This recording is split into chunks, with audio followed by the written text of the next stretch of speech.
This is Worth the Squeeze, where we get extra value from juicy posts. Today we're squeezing Marcus Sheridan. Let's squeeze. All right, so who is Marcus Sheridan? Marcus Sheridan is a speaker. He is the author of a book called They Ask You Answer. He's created a completely new approach to marketing for your business, where essentially you listen to the questions that your customers and your clients ask, and you make videos, and you use those videos all throughout your marketing. Go check him out. He's very successful with this. He's a great speaker. He articulates the message brilliantly. And he put a post up, I don't know, a couple of days ago, a week ago. And this post was showing a behind the scenes look at how he creates his vertical LinkedIn videos. And it's a great little video, but there's a lot more information in there. All right, let's have a squeeze and a look and see what we can get out of this. What's up, LinkedIn fam? I want to bring you behind the scenes, show you how I make my videos, might inspire you with how you do yours, and you can share some of your ideas in the comments section. So let's start with, and if you've seen any of my vertical videos here on LinkedIn, you'll notice that this is the backdrop that we use. Now this is just I'm at my house right now, and this is just a standard sheet, big sheet backdrop, right? But it looks great. It looks actually pretty real on camera. Super, super cool. Notice what I'm wearing. Whoa. Hang on there, Marcus. Let's go back a bit. There's so much more we can even talk about this backdrop. So yes, it is like a cloth background, like a photographic background. You can buy these in so many designs. You can have them printed up with your own design. This is a large one, so he's got it set up there so it drapes on the floor. And this is called, in the TV and film world, it's called a cyclorama. So it's like when you look at it front on, if you had that curved out and a little tension, it would be, you wouldn't get an edge on the floor. It would be seamless. I don't know. I don't think we're even seeing his feet in these videos.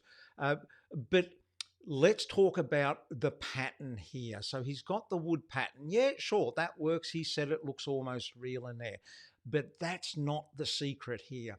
If you're going to make videos, whether it be on LinkedIn, on social, whatever, you're not going to make one video. You're going to make literally hundreds of videos. I mean, that's what we're going to be doing. We're showing up on video. This is an essential tool now. So you need something that is serviceable. And this pattern, for starters, is like, it doesn't matter if it's a bit crinkled. It doesn't matter if it's a bit dirty after 100 uses.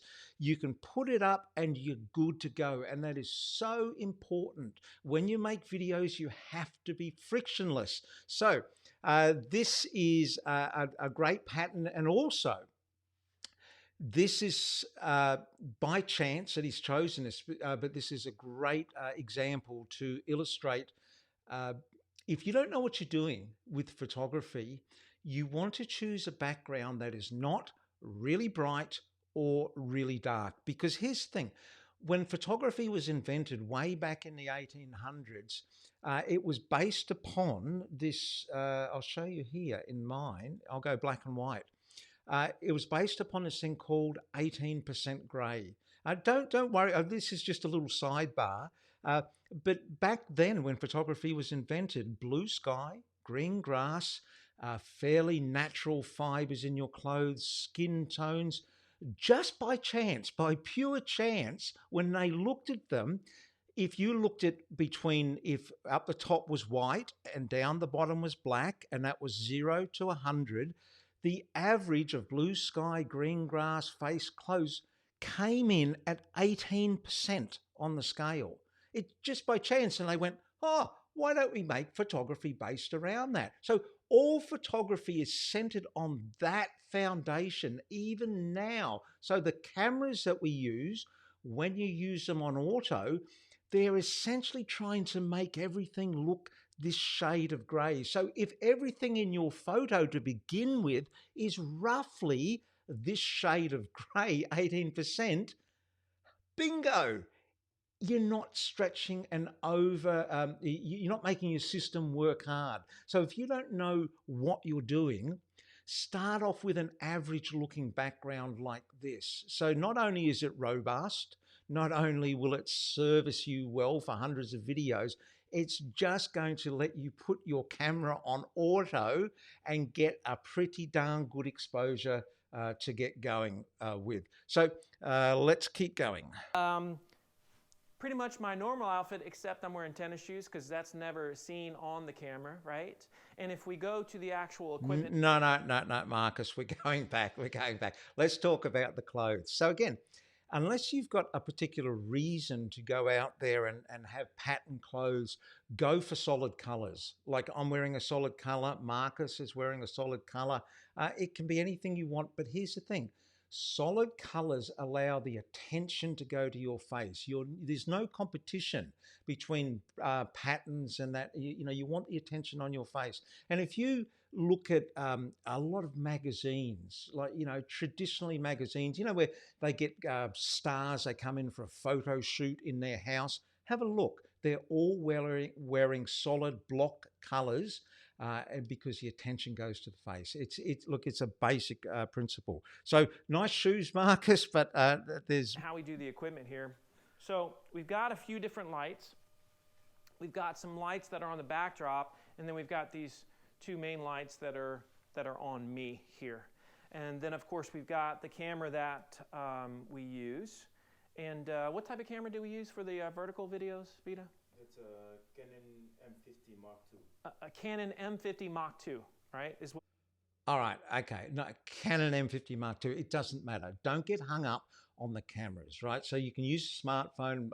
My preference is smartphones. You're looking at me on a smartphone now, an iPhone 7. It's 7 years old. You don't need fancy equipment. Get whatever you want, but 20% of your effort should be on the production value. 80% of the effort you put in should be on the message that you're putting out. So while we're talking about this, just have a look at all those stands. And Marcus is going to talk about the stands here in a moment. But there's a problem with stands. Just know this, is that Marcus has a videographer there. And so he can stand back and stay in one position and do his thing. But if you're having to go up and do this yourself, which most of us are going to have to do, and you've got to go up and look behind the camera and sort this and adjust that. Tripod stands take up a big footprint and they're really easy to trip over and it becomes very frustrating. And so there are other stands. One thing you might want to look at is instead of using tripod stands, is use microphone stands, which have like a solid heavy base with one stem coming out. It's a lot simpler. Just a small point, and the same with that tripod there. To have a big tripod like that for a small camera for a locked off shot, you're using up a lot of your floor space. Might not be a big thing for you, but something to look out for. We use for our vertical videos, and notice we've got the laptop here. Now, the reason why the laptop is here, I'm not a fan of scripting, but I am a fan of having knowing what I want to say and doing bullet points. So just now we created. Right. Let's jump here ahead. So what Marcus is saying, he's rather than having a teleprompter in front of the camera with the words coming up and trying to be word perfect, he's just got below the camera so he can glance and go, okay, this is point 1, point 2, point 3, and he knows his content because he's put the work in. So let's just jump over here and have a look. If we want to turn up on video and lead, because what's the point of turning up unless you're trying to lead people from confusion to clarity, from fear to confidence, from being unstuck to unstuck so they can have a better future?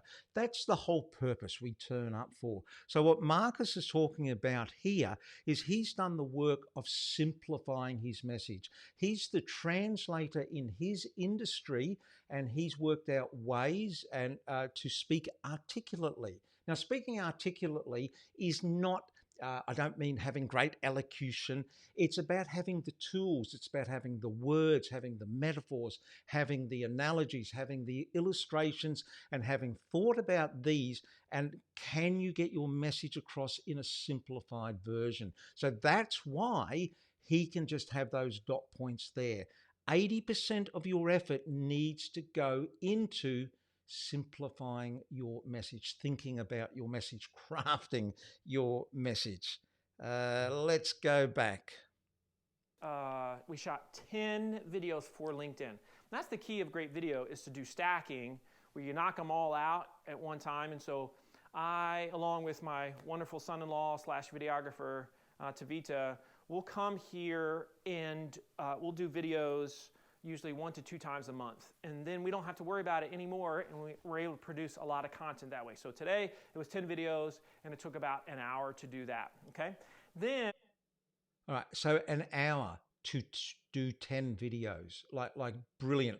That's to shoot them. Now, that's one way of doing it. I choose to do it a different way. I use all this live streaming software, and I can knock these out fast as well. But again, you can do 10 videos when you've done the work beforehand, working on your messaging. in terms of the Sorry, lighting, Marcus. beyond that, so you notice there's, and it's going to be hard to see it on the phone, but just a ton of windows, and that's the river out there.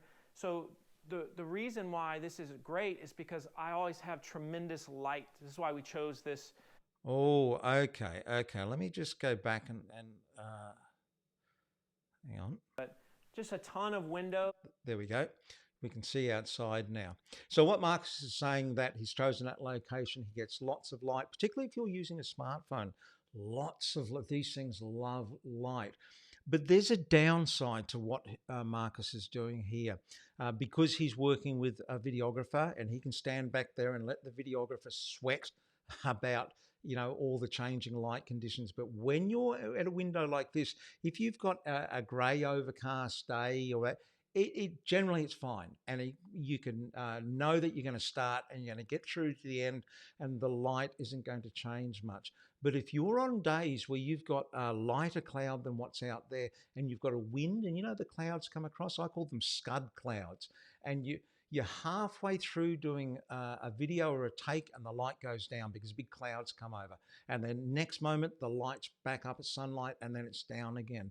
It will stress the heck out of you. So just beware of that. I mean, you know, what Marcus is saying here is all correct. That's the river out there. Just beware of it.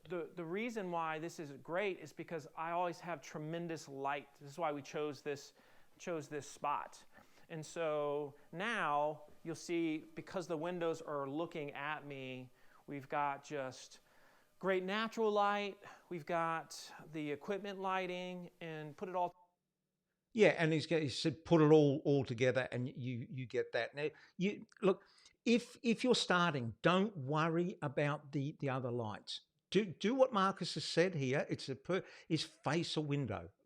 If you don't know anything else, put your camera so it points back at you while you're facing towards a window. Let the light light you. You're the most important part, you and your message. So yeah, that's great. What else is Marcus saying? And it allows us to be super efficient, and you don't have to spend a ton of money to have a pretty nice setup. But it's pretty amazing what you can do. And oh, by the way, with our vertical videos, as soon as we're done with them, I'm going to send them to my good friend that you probably have seen on LinkedIn as well, Marcus Sheridan, and his team at Impacts. And what they do is they take it from me talking and being fun and animated to adding all the cool elements that make it so creative. Right. So this is a good point too, is that if you're starting out in video, you don't need to know how to edit. Work on your content and have that content, give it to someone else and let them snip it up and cut it down and add all the extra bits on. You can get this done really effectively now. I mean, there are so many people out there in the editing world now. There are people doing side hustles. The point is, compared to 10 years ago, you can get editing done at a really effective cost now. I put it to you, it is not worth your time. If it's your thing and you want to learn bit by bit, sure. But to start, it's important getting your message out there. Hey, this has been terrific, Marcus. Thanks for letting us squeeze a little bit more juice out of your video. And hooroo, catch you soon.